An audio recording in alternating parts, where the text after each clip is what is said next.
Question number क्या है? 67 है ना। लब्धि लब्धि।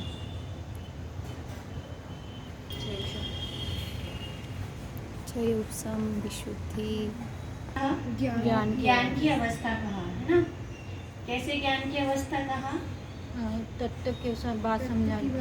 ऐसी ज्ञान की अवस्था जिसमें क्या हो कि जिसमें समझने की क्या हो, तत्व की बात समझने की सामर्थ्य है ना। ज्ञान की ऐसी अवस्था जो है जिसमें क्या हो, तत्व की बात समझने की सामर्थ्य हो ना। तो ऐसी ज्ञान की अवस्था जिसमें तत्व की बात समझ आ सके उसे क्या कहते हैं? क्षयोपशम लब्धि।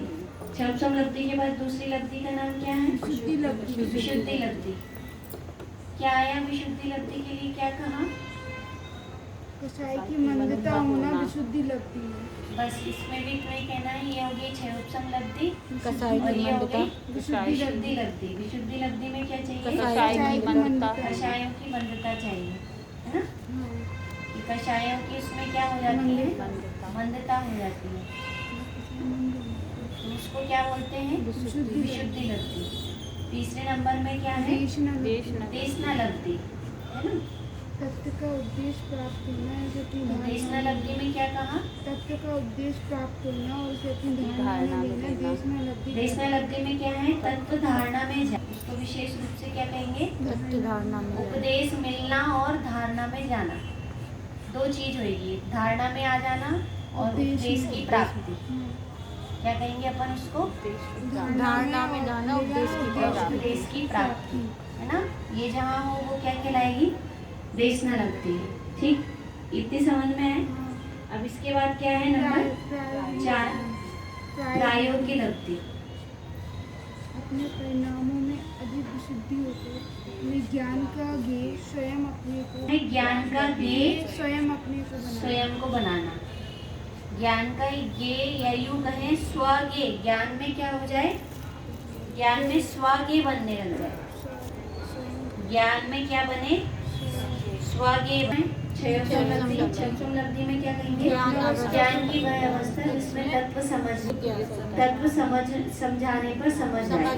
बस इतना कहेंगे कि ज्ञान की वह अवस्था जिसे में तत्व समझाने पर समझ में आए उसको क्या बोलेंगे?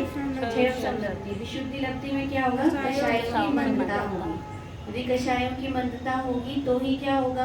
पहले समझने की योग्यता होगी, फिर क्या होगी? कषायों की मंदता भी होना चाहिए। फिर क्या मिले कि उपदेश की प्राप्ति होना, एक ये देशना लब्धि, और धारणा में जाना। उपदेश तो मिल जाएगा निमित्त की अपेक्षा, लेकिन वो तत्व कहाँ जाना चाहिए? धारणा में जाना चाहिए। तो उपदेश की प्राप्ति और तत्व धारणा में जाए उसको क्या बोलेंगे? देशना लब्धि।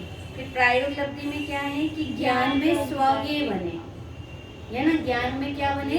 स्वज्ञेय बने। स्वज्ञेय बने का अर्थ क्या हुआ? स्वज्ञेय का अर्थ क्या हुआ कि स्वयं ही उसमें क्या बनने लगा? ज्ञेय बनने लगा। तो उसको क्या बोलेंगे? प्रायोगिक लब्धि कहेंगे। अब इसके बाद यहाँ पर देखिए करण लब्धि। कौन सी लब्धि जो है उसमें कितने भेद हो जाते हैं? 3 भेद होते हैं। उसके हिसाब से यहाँ स्पेस है। 3 भेद कौन कौन से हैं? अधायकरण, अपूर्वकरण और अनिवृत्तिकरण।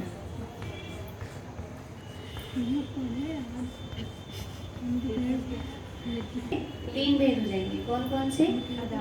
अधायकरण, अपूर्वकरण और अनिवृत्तिकरण। फिर देखिए इसमें क्या कहा कि अधायकरण 4 लब्धियां होने तक सम्यक दर्शन प्राप्त होने का नियम नहीं है, अर्थात 4 लब्धियां होकर छूट भी सकती हैं। अंतिम करण लब्धि होने पर सम्यक दर्शन होने का नियम है। करण लब्धि को त्रिकरण परिणाम भी कहते हैं। करण लब्धि का एक नाम क्या है? त्रिकरण परिणाम। ये चीज समझ में है कि नहीं आई? क्या आई? क्षयोपशम लब्धि किसको कहते हैं? कि ये 4 होने पर सम्यक दर्शन का नियम नहीं है। ये किसको हो जाती है? अभव्य को भी हो जाता है। किसको हो जाता है? अभव्य को भी हो जाता है। लेकिन भव्य जो जीव होते हैं उनको कौन सा होता है? कि करण लब्धि होता ही होता है। कौन होता है? करण लब्धि होती है। तो वो कहते हैं आधे करण इसको कहते हैं कि परिणाम मैच कर जाएं, उसको क्या बोलते हैं? अधायकरण। और अपूर्व करण में क्या होता है? परिणाम मैच नहीं करते, अपूर्व होते हैं। किसी से भी मैच नहीं करते, वो अपूर्व अपूर्व होते हैं, है ना। जैसे अपन कहें कि जो भी 5 लब्धियां होती हैं, है ना। देखिए